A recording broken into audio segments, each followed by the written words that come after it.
guys, welcome to Kathavrit. Anushruti this side. Perfection is the good thing, पर perfection तभी तक perfect है जब तक वो आपकी obsession ना बन जाए. So, आज हम बात करने वाले हैं इसी तरह एक काफ़ी ज़्यादा perfect YouTuber रूबी फ्रैंकी की. So, basically Ruby Franke America के यूटा शहर से बिलोंग करती थी. यूटा में वो अपनी फैमिली के साथ रहती थी. उनकी फैमिली में उनके हस्बैंड केविन फ्रैंकी, उनके 6 बच्चे उनके साथ रहते थे. ये सभी मिलके एक यूट्यूब चैनल 8 पैसेंजर्स चलाते थे. इनके यूट्यूब पे काफ़ी ज़्यादा सब्सक्राइबर्स थे और ये अमेरिका ही नहीं बल्कि काफ़ी ज़्यादा फेमस थे ग्लोबली इनके यूट्यूब में व्लॉग्स के कारण. लाइक इनके व्लॉग्स हमेशा फैमिली के स्टफ से रिलेटेड होते थे. इनके व्लॉग्स में जो रूबी थी वो हमेशा लोगों को बताती रहती थी कि वो अपने बच्चों का ख्याल कैसे रखे, लाइक उन्हें कैसे एथिक्स और एटिकेट सिखाया जाए ताकि वो अपनी लाइफ में परफेक्ट बने रहें, लाइक परफेक्ट बने रहें, और कैसे वो उनको उन पे मॉरल वैल्यूज पुट करें.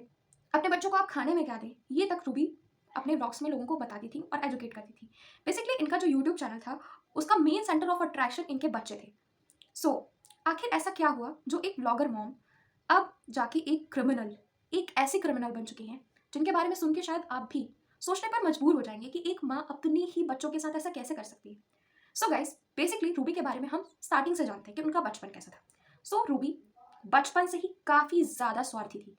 वो काफ़ी ज़्यादा अंडर कॉन्फिडेंट थी, काइंड ऑफ इंट्रोवर्ट भी थी. वो मन में क्या सोचती थी वो किसी को भी कभी एक्सप्लेन नहीं करती थी. अनलाइक उनके जो सिबलिंग्स थे वो भी उनकी बिलोंगिंग्स को टच करने से कतराते थे क्योंकि वो अपनी चीज़ें किसी के भी साथ शेयर नहीं करती थी. वो हमेशा अपने आप को, अपनी चीज़ों को, अपनी लाइफ को दूसरों से कंपेयर करती रहती थी और हमेशा खुद को दूसरों से कम आती थी. उन्हें लाइफ में सब कुछ बेस्ट चाहिए था, पर सिर्फ खुद के लिए, और वो कभी भी किसी दूसरे की परवाह नहीं करती थी. जैसे जैसे उनकी लाइफ आगे बढ़ती है हम देखते हैं कि वो स्वार्थी तो थी ही, लेकिन अब उन्हें अपनी लाइफ में कुछ गोल्स अचीव करने थे. सो बेसिकली जैसे ही ये हाई स्कूल ग्रेजुएट होती हैं इनका सिर्फ एक ही गोल था, लाइक शादी शादी शादी शादी. करियर वगैरह से इन्हें शायद कोई मतलब नहीं था. इन्हें सिर्फ शादी करके एक परफेक्ट फैमिली चाहिए थी. इनका ये गोल पूरा भी होता है. जैसे ही ये कॉलेज में एंटर करती हैं अपने कॉमन फ्रेंड सर्कल के थ्रू ये अपने हस्बैंड केविन फ्रैंकी से मिलती हैं. केविन और रूबी में काफ़ी ज़्यादा अच्छा म्यूचुअल अट्रैक्शन होता है. ये म्यूचुअल बॉन्ड इतना जल्दी डेवलप होता है लाइक कि 2 वीक्स, ओनली 2 वीक्स के अंदर रूबी ने केविन को प्रपोज कर दिया शादी के लिए, और आफ्टर प्रपोजल 3 महीने के अंदर इनकी शादी भी हो गई. आप देख सकते हैं हाउ फास्ट शी इज. मतलब कितना जल्दी, रूबी को कितनी जल्दी पड़ी थी शादी करने की. सो अब इनका एक गोल तो पूरा हो चुका था. अब परफेक्ट फैमिली के लिए इन्हें बच्चे भी चाहिए थे. सो अब इनका जो नेक्स्ट टारगेट था वो था बच्चे पैदा करना. सो इन्होंने after 18 months of their marriage अपनी पहली बेटी शेरी फ्रैंकी को जन्म दिया. और शेरी के बाद इनके 5 और बच्चे हुए जो 2-2 साल के गैप्स में हुए. मतलब 2 साल के बाद एक नया बच्चा, 2 साल के बाद एक नया बच्चा, ऐसे करके इनके 6 बच्चे हो चुके थे. इनकी फैमिली दूर से देखने में काफ़ी ज़्यादा परफेक्ट थी. लाइक लोग अडोर करते थे यूट्यूब में इनकी फैमिली को. मतलब रूबी को सब एक आइडल मॉम मानते थे. पर फिर क्या होता है वो तो आपको सबको आगे वीडियो में पता ही चलेगा. सो बेसिकली हम रूबी की लाइफ में देखते हैं अब रूबी के 2 जो मेन गोल्स थे यानी perfect husband and perfect family वो तो पूरे हो चुके थे. अब रूबी का एक और गोल था जो बचपन से उसका गोल नहीं, उसका मतलब उसकी ऑब्सेशन थी, वो था मनी एंड फेम. सो अब उसे मनी एंड फेम पाने का सबसे आसान तरीका दिखा यूट्यूब, यानी कि इंटरनेट के माध्यम से वो अपने आप को फेमस कर सकती थी. सो 2015 के स्टार्टिंग में इसने अपना एक यूट्यूब चैनल बनाया. उस यूट्यूब चैनल में पहले तो ये काफ़ी रैंडम व्लॉग्स पोस्ट करती थी, मतलब बिना किसी प्लानिंग प्लॉटिंग के ऐसे व्लॉग्स अपने बच्चों की वीडियो रिकॉर्ड करके पोस्ट कर देना. सो जैसे जैसे टाइम बढ़ता गया रूबी को यूट्यूब का मैकेनिज्म समझ में आ गया, लाइक पब्लिक क्या देखना पसंद करती है और क्या नहीं. इस मैकेनिज्म के चलते रूबी अब प्रोफेशनली व्लॉग्स बनाने लगी थी. उन व्लॉग्स में वो अपने बच्चों को हमेशा चीज़ें सिखाती हुई दिखती, समझाती हुई दिखती, और इनके व्लॉग्स अब लोगों को काफ़ी ज़्यादा पसंद आने लगे थे. लाइक 1 साल के टाइम पीरियड में इन्होंने 30,000 यूट्यूब सब्सक्राइबर्स गेन कर लिए थे. अब इनका गोल पूरा होता दिख रहा था. सो अब इनके पास कंटेंट की कोई भी कमी नहीं थी. लाइक इनका जो बेटा था चैड फ्रैंकी वो घर से होम स्कूलिंग कर रहा था. सो अब इनके पास कंटेंट ही कंटेंट था. ये अपने बच्चों के साथ यूट्यूब में काफ़ी मतलब ऐसा बिहेव करती थी जो नॉर्मल मॉम शायद नहीं करती होंगी अपने बच्चों के साथ. ये अपने बच्चों की प्राइवेट बात, लाइक मतलब जो प्राइवेट चीज़ें होती हैं, प्राइवेट स्टफ होता है, वो भी यूट्यूब पर डिस्कस करके डाल देती थी. सो ये लोगों को काफ़ी ज़्यादा मतलब डाइजेस्ट हो नहीं पा रहा था. पर धीरे धीरे जैसे जैसे इनका चैनल ग्रो कर रहा था इनके बिहेवियर में काफ़ी ज़्यादा चेंजेस लोगों को समझ में आ रहे थे, और ये चेंजेस इतने भयानक होने वाले थे कि शायद हम और आप उम्मीद भी नहीं कर सकते. सो रूबी की जो सबसे छोटी बेटी थी ईव फ्रैंकी, वो उस टाइम पे 5 साल की थी. अब 5 साल की बच्चे से कोई क्या ही उम्मीद करेगा, लाइक कि वो पढ़ाई में अच्छी हो, अपना काम थोड़े बहुत काम ढंग से करे. पर नहीं, रूबी की एक्सपेक्टेशंस तो यहाँ पे कुछ और थी. वो ईव को एकदम इतना ज़्यादा परफेक्ट बनाना चाहती थी कि ईव हर काम अपना खुद से करे. लाइक सुबह ईव अपने आप उठ जाए और अपने आप स्कूल के लिए रेडी हो जाए, अपना लंच और वाटर बॉटल खुद से पैक करे, बैग भी खुद ही पैक करे और खुद से स्कूल जाए। अगर वो ये सब नहीं करती तो रूबी उसे करके नहीं देने वाली थी। ऑफ कोर्स ही बात है कि वो ईव को, जो कि एक 5 साल की बच्ची थी, उसे इतना परफेक्ट बनाना चाहती थी। एक बार तो ऐसा इंसिडेंट हुआ जो लाइक जिसके ना जाने कितने लोग विटनेस भी बने यूट्यूब पे। मैंने जब वो वीडियो देखा आई वॉज टू शॉक्ड कि एक मॉम अपने बच्चों के साथ ऐसा कैसे कर सकती है। लाइक ईव अपना लंच बॉक्स एक दिन घर पे ही भूल गई थी। सो ईव की टीचर ने रूबी से रिक्वेस्ट की, प्लीज आप अपनी बेटी के लिए खाने का कुछ सामान स्कूल में ड्रॉप कर दीजिए, वो भूखी रह जाएगी। आप एक नॉर्मल मदर का क्या ही जवाब होगा कि हाँ मैं पहुंचाती हूँ, या फिर वो थोड़ा बहुत स्कोल्ड करें, मतलब थोड़ा बहुत डांट दें।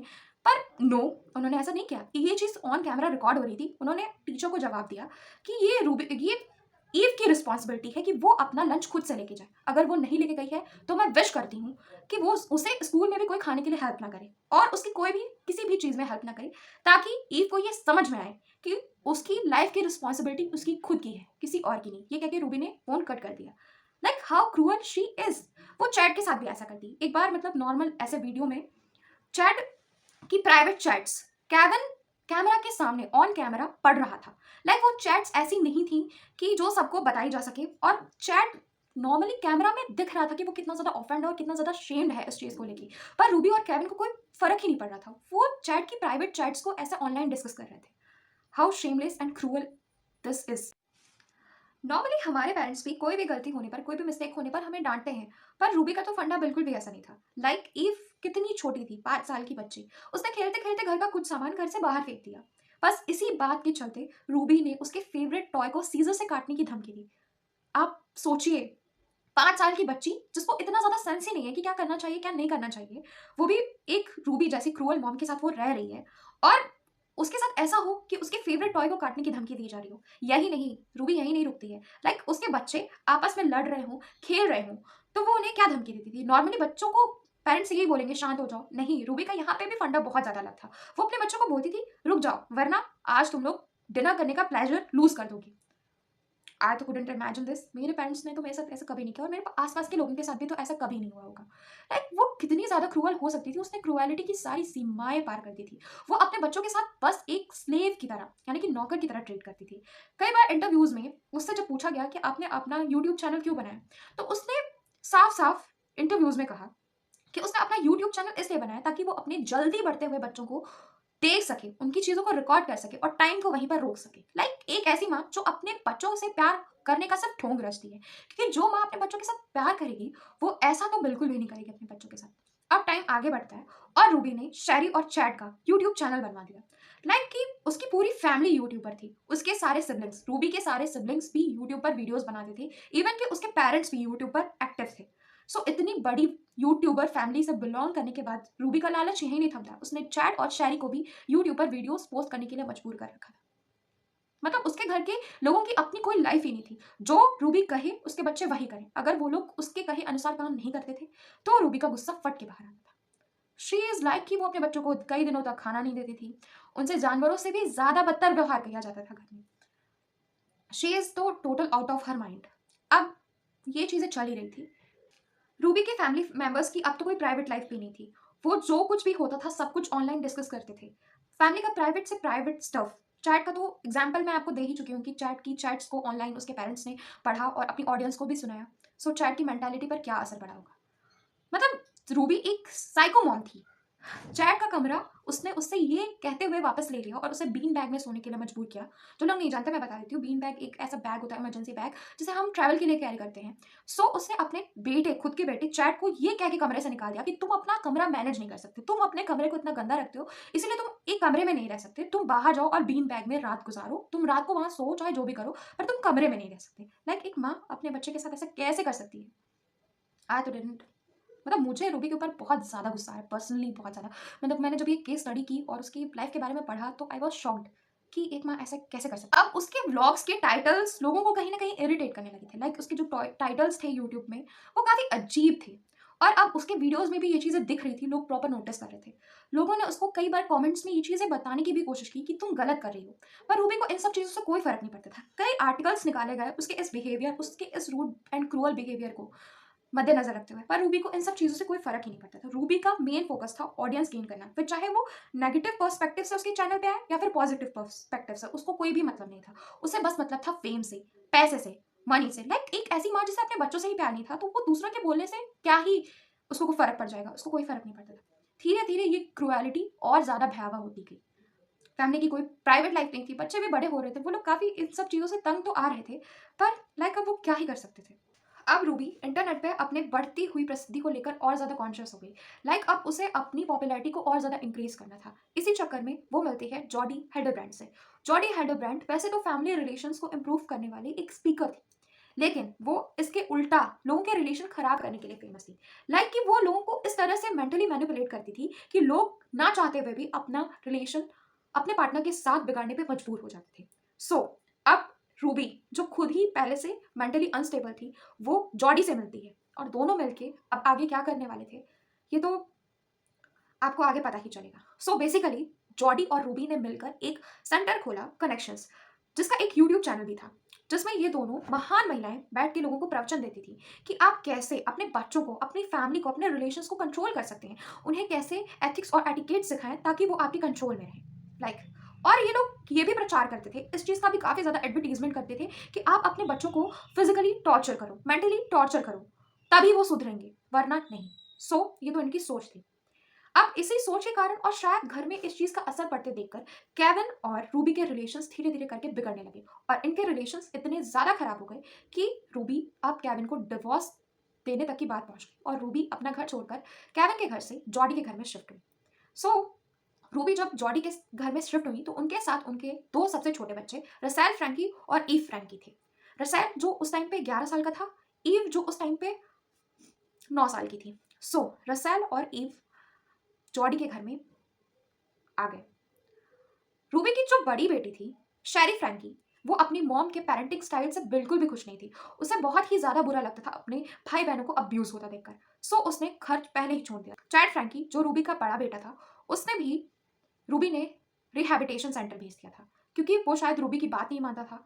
तो उसे सुधारने के लिए उसने रिहैबिटेशन सेंटर भेज दिया कि रूबी को लगता था कि शायद वो मेंटली अनस्टेबल है, इसीलिए वो उसकी बात नहीं मानता, तो वो रिहैबिटेशन जाएगा, सेंटर जाएगा तो वो सुधर जाएगा। सो उसने चैड को वहां भेज दिया।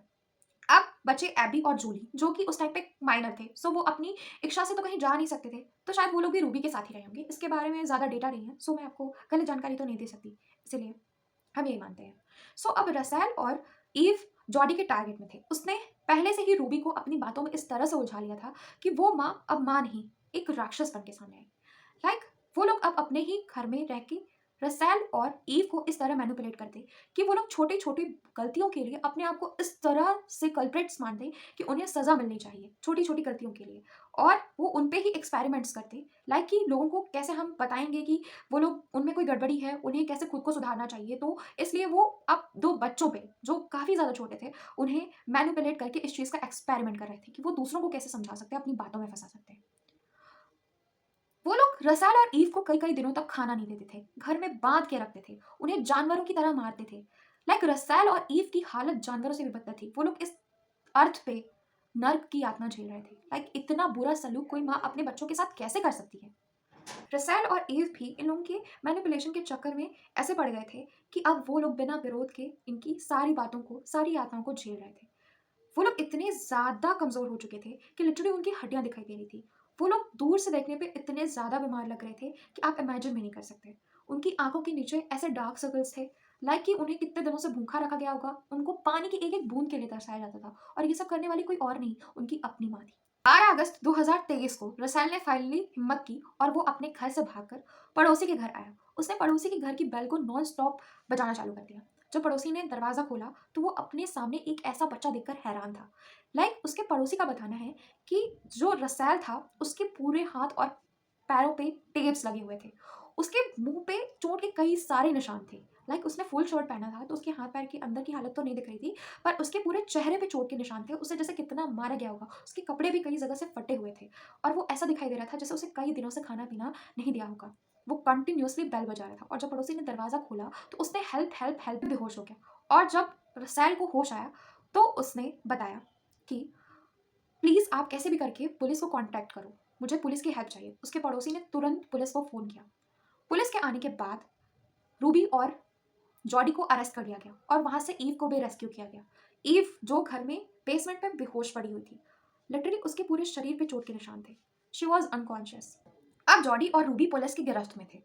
पहले तो उन्होंने कोर्ट रूम में अपने ऊपर लगे हुए सारे एलिगेशंस को मानने से मना कर दिया, पर जब उनके अपराध उन पर सिद्ध होते हुए दिखाए गए तो उन्होंने अपने सारे एलिगेशंस को एक्सेप्ट किया और उन्होंने ये कहा कि वो अपने बच्चों के कैरेक्टर को रिफॉर्म करने के लिए ये सब चीजें कर रहे थे और बच्चों को अब्यूज करना सही है उनके कैरेक्टर रिफॉर्मेशन के लिए। रूबी को शायद अपनी गलती रियलाइज हो चुकी थी। उसने कोर्ट रूम में काफी इमोशनल होते हुए ये कहा कि उसने जो भी किया अपने बच्चों के साथ इतने सालों तक वो बहुत गलत था और वो अपने व्यवहार के लिए काफी ज्यादा रिग्रेट करती है और आशा करती है कि उसके बच्चे भी उसे माफ कर देंगे और वो आगे अपने बच्चों के साथ अपने रिलेशंस को सुधारने की पूरी कोशिश करेगी।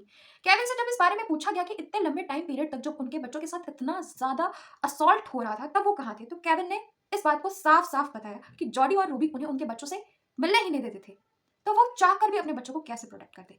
खैर, केविन जहां तक हो सके व्लॉग्स में तो उन्होंने भी चैट के साथ काफी बुरा किया था, पर चैट के रिलेशंस अपने डैड के साथ अच्छे थे। सो केविन ने एबी, जूली, रसेल और ईव की कस्टडी की मांग कोर्ट से की है। अभी भी ये केस कोर्ट में चल रहा है। अभी ये चारों बच्चे जो अभी माइनर हैं, सो ये बाल संरक्षण विभाग के अंतर्गत आने वाले एक हॉस्टल में रहते हैं सेफली। शैरी फ्रैंकी ने भी कई इंटरव्यूज में बताया कि उनकी माँ ने उनके साथ एक स्लेव की तरह बिहेव किया जो सिर्फ एक कंटेंट क्रिएशन का जरिया थे। लाइक शैरी ने सोशल मीडिया को एक बहुत ही ज्यादा डार्क साइडर प्लेटफॉर्म बताया। सो आज की स्टोरी आपको पसंद आई तो please like, comment and subscribe to our channel. अगर इस केस से जुड़ी हुई मुझे कोई भी अपडेट मिलती है तो मैं आपके साथ जरूर शेयर करूंगी। Okay, bye, thank you.